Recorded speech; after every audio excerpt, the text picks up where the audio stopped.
Good morning. I gotta clean up this here backyard area. The grass is growing pretty good. It's like waist high almost on some places. So I gotta move this here. I was just moving that anyway.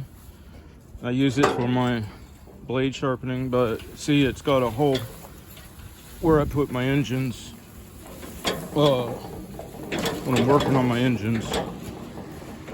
So, and I am pulling off one of the motors on, oops, I didn't see that motor.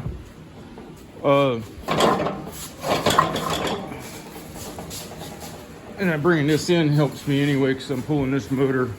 I just unbolted it. And the problem with the motor is it's a 27 horse, and you can't buy the exhaust manifolds for this vertical style muffler. Because now all the zero turns are clocking the engine this way. So you kind of got to take some ear tabs off what you can find.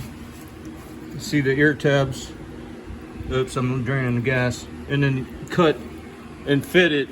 But then the 27 horse engine, the heads, the angle of the cylinder heads, this V, must be a little different from the older 30 horse, even though they're the same CCs. And it must be enough that it drives heat into this head. I mean, it didn't look like it was anything more than a difference between good porting and bad porting, but apparently it is enough, and I gotta fix that. So, and this is my hitch for that concrete mixer. I got to move out there in that yard, so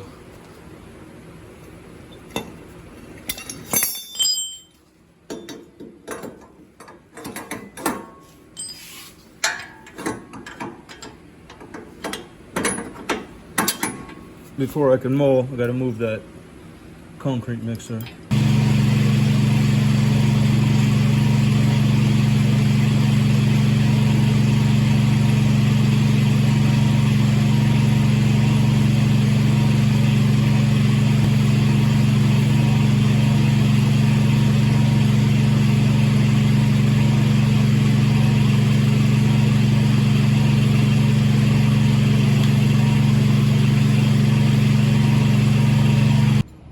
Never mind, I don't think I need the mower to pull that mixer out of the way. I'm just going to do it by hand.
Okay, and then while that's drying out a little bit, before I do my cross up and feather out pattern, I'm gonna grab the string trimmer and bring in these edges.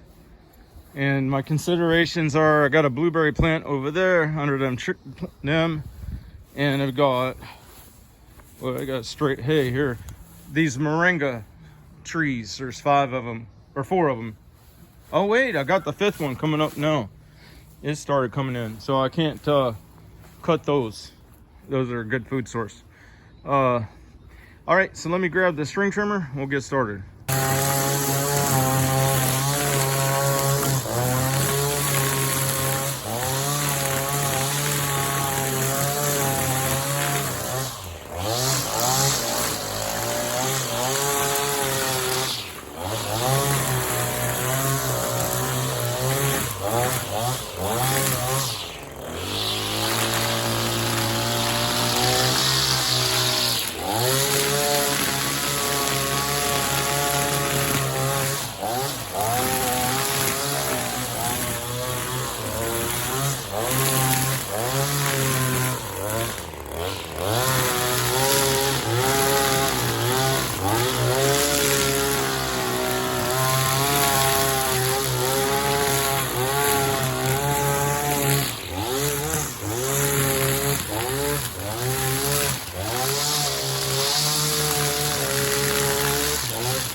Okay, so now that you see, this is like basically hay here.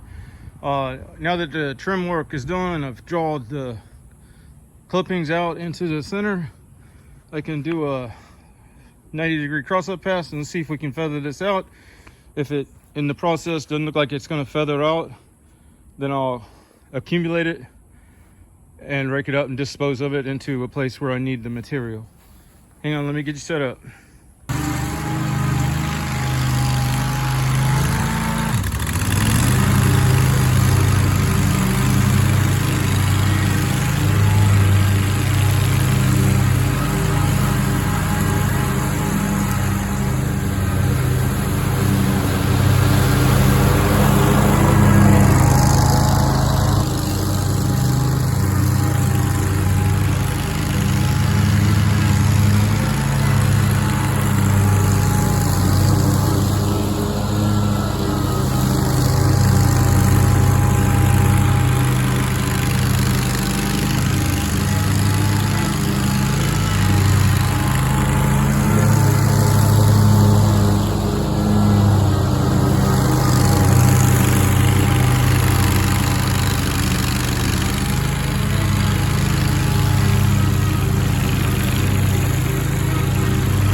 for better or worse, that's a demonstration of how I would handle the overgrown type backyard. First of all, my goals in doing any kind of cleanup, one I did for a realtor this morning, is to make it look like it never happened, and that I don't want to cut it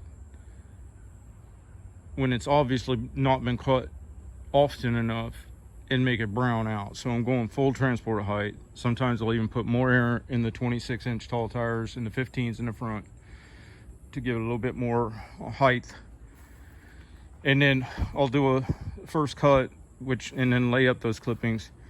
If they're not enough that it makes a difference, the next pass, just doing a 90-degree cross from the original pass lines, dispersing it both directions, will take it. If not, then I can move it, accumulate it, rake it up, and discard it. Or like in this case, there's a bank here that you can't put the mower on sideways. This one over here I can, but I need to backfill a little more after I paint. So I don't know if in the end I will be there either. But if I can take this little valley out by every time I mow, throwing concentrate into that valley, I might be able to get this contour such that I can mow it instead of doing the string trimming. So there's, you know, logic and reason behind all of this. That was flat there in that center because that was a pool at one time, but it's gradually, you know, filling in and getting to the contours that are manageable with the mower versus having to string trim them. So hopefully some of my techniques and stuff will be useful for y'all. Y'all have a good day. Thanks.